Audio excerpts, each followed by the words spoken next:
Well, at least my Bills won this week.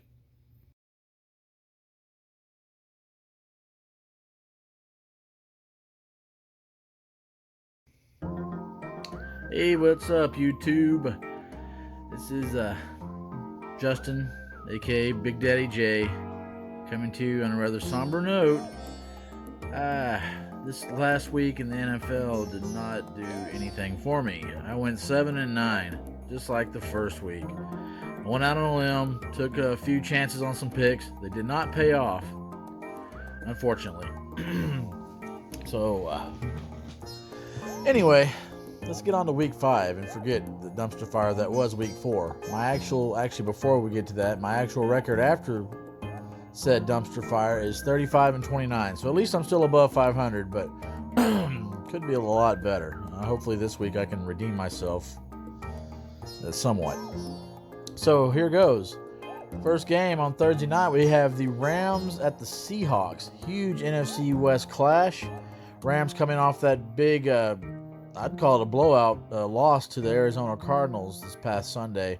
Seattle had a big win on the road against San Francisco. So Seattle's coming at 2-2, Rams 3-1. And it's in Seattle with the 12th man crowd. It's going to be tough for the Rams, but I'm still gonna give the nod to the Rams. I think they're too good to come lay out 2 eggs in a row, 2 weeks in a row. See, I can't even talk. Week 4 was so horrible for me. I can't think straight. I can't talk. But yeah, I'm gonna take the Rams by a touchdown in this one. Jets and Falcons. The first game of the London series this year is going to be early morning on Sunday. Sorry, I can't talk. I'm a little congested today. Jets Atlanta. I don't even think I might watch a few minutes of this. I don't know yet. It's not a game that's really appealing to me. Jets did come and get their first win against the Titans this past Sunday, so that they've got that going for them. I just think Atlanta's going to win this one by 3 points. 27-24. That's all.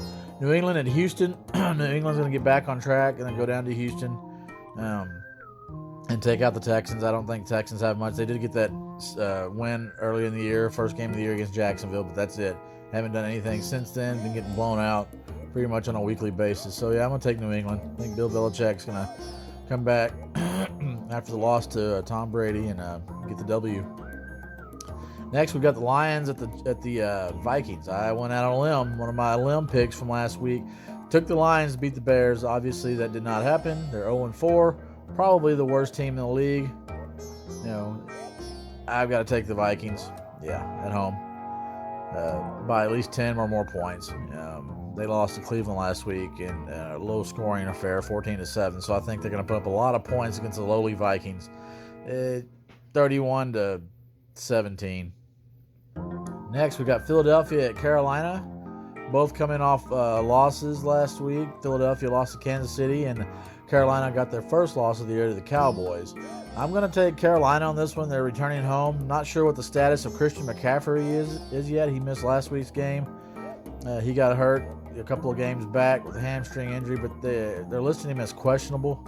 I doubt he'll play, but you never know. But even without him, I think they're good enough to beat the Eagles. It'll be a pretty close game. I'm thinking 24-20 type ball game. But I'm going to take Carolina. Sam Darnold's playing really good this year. Give him a lot of credit. Next, we have the Saints visiting the Redskins. The Washington football team. This is an intriguing one for me. We've said it on our football stream a few times. We don't know what Jameis Winston we're going to get. And they did lose to the Giants in overtime last week at home, so they're on the road at Washington. This is a pure toss-up to me, but I'm going to give the nod to New Orleans. I think Alvin Kamara, they're going to have to rely on him. I think he's going to have a good game this week. And it'll be a close one. I think like a 31-27 type ball game, but I think the Saints are going to get the job done. Tennessee at Jacksonville. Tennessee in this one. Well, the craziness surrounding Urban Meyer this week with that viral video of him being a bad boy in Ohio after the game last week. A naughty boy, I should say. But in all seriousness now, that's the last distraction that Jacksonville does need. So I'm going to take Tennessee. They just lost to the Jets, so they have to be embarrassed. They can't lose to 2 winless teams back-to-back. Jacksonville is 0-4. So I think they're going to go down there, and I think they're going to lay the wood on Jacksonville. And I believe Julio Jones and A.J. Brown should be coming back this week, so that's more firepower for Tannehill to distribute the ball with and rack up some points.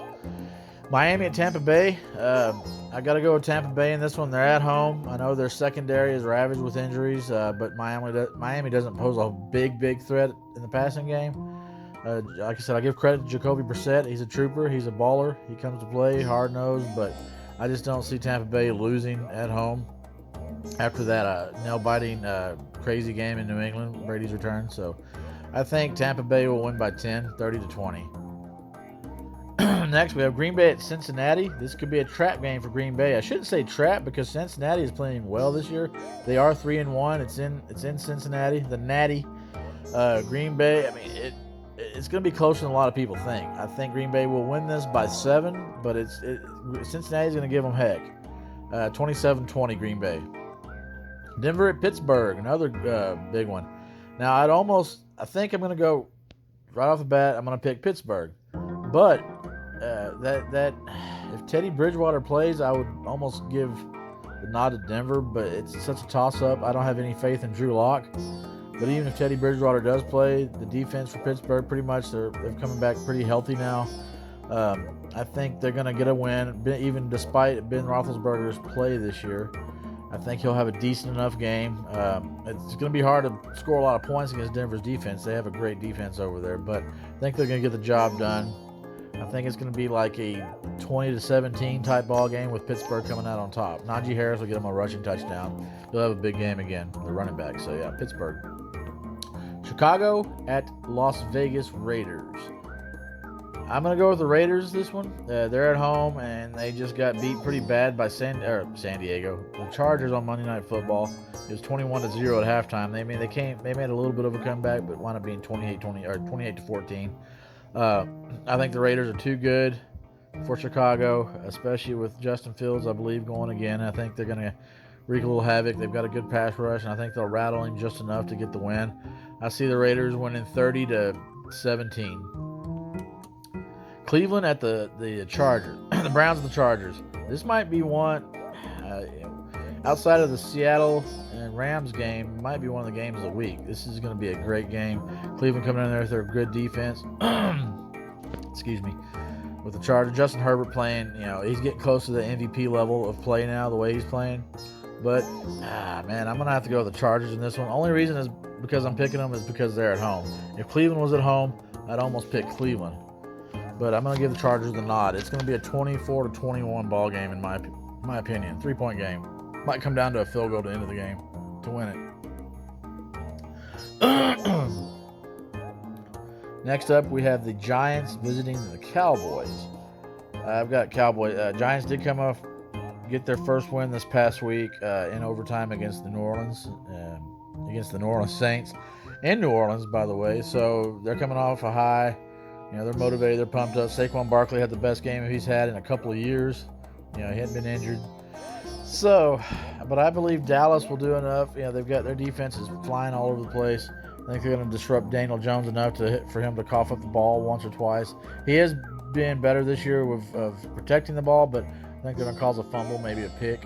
And watch for Dallas to score another defensive touchdown this week. I think Dallas is going to run away with this one, 34-17. Next up, San Francisco at Arizona. Another big game, big NFC West clash. Arizona, the only undefeated team left in the league this year. San Francisco is going to be starting Trey Lance, I believe, this week because Garoppolo's got a calf pull or something. If Trey Lance comes out and balls, I don't think he'll give up the starting spot for the rest of the year, which I think he will. I think he's going to have a pretty good game. And I'm going to give the upset pick to San Francisco. Arizona did it to the Rams last week. Beat them bad. Big matchup. I think they're going to have a little bit of a letdown this week. And Kyler Murray's going to come back down to earth just a little bit. He's still going to lead in the MVP race. But I think San Francisco is going to win this game at 31-28. Next up, my personal game of the week. It might be the game of the week. Another huge game in the AFC for Sunday Night Football. My Buffalo Bills visiting the Kansas City Chiefs. Yeah, we all know the rematch of the AFC title game at the same site from last year. Kansas City's coming off a win against Philadelphia to up their record to 500. Buffalo's 3-1, won 3 straight. 2 of those have been shutouts. Defense has been playing lights out. Josh Allen's been playing good. Not really in the MVP conversation yet, but I think if he has a big game this week against KC, which I think he will, he'll be right back in that conversation. So I'm picking the Bills this week. I'm going to pick them to win 31-23. And lastly, on Monday Night Football, we have the Colts visiting the Ravens. Indianapolis coming off their first win of the week against Miami. Big win. Carson Wentz did show some guts playing on two basically sprained ankles. Baltimore, Baltimore. They've got Lamar Jackson, and you almost don't need anything else. Have a decent defense, and you got Justin Tucker, the greatest kicker of all time, in my opinion. What else do you need? I got to take the Baltimore Ravens in this one. I think they're going to win it, but I think it's going to be a little bit close. It might come down to a Tucker last-minute field goal again. I think they're going to win 27-24, beating Wentz and the Colts. So, yeah, there you have it. There's a rundown of my game-winning predictions this week. I've got the Rams, the Falcons, the Patriots, the Vikings, Panthers, Saints, Titans, Buccaneers, Packers, Steelers, Raiders, Chargers, Cowboys, 49ers, Bills, and I have the Ravens winning on a Monday night. So there you have it. I'm desperately needing a great week. I need 10 or more wins this week to make myself feel better, to get back in this thing. We haven't really talked about it a lot, but the stream I do with Project Ellsworth and Michael from Have Cheetah Review, seeing who has the best record. So I'd kind of like to get back in that running. I believe I'm in last place, especially after this last week. So, but yeah, catch us on the Project Cheetah Daddy is the name of our football stream we have every week. I think we're going to be doing our live stream tomorrow evening around 4 or 5 o'clock. So yeah, I usually do it on Fridays, but this week we're having to change it up. Next week we might have to change it up a little bit too. But yeah, catch us on our weekly stream. We're having a great time with each other. Post some questions to us if you enjoy football. Leave us some comments. We'd greatly appreciate it. And on this video, please leave me comments. Let me know who you think is going to win the games this week. Maybe give me your lock of the week, your upset of the week, those types of things. But yeah, until next time, and hopefully on a better note next week with a better weather. I can't talk. See, this week 4 messed me up. But anyway, guys, stay safe out there. Be blessed. And yeah, like and subscribe. Share if you can. Help me out. Thank you so much. Big Daddy J out.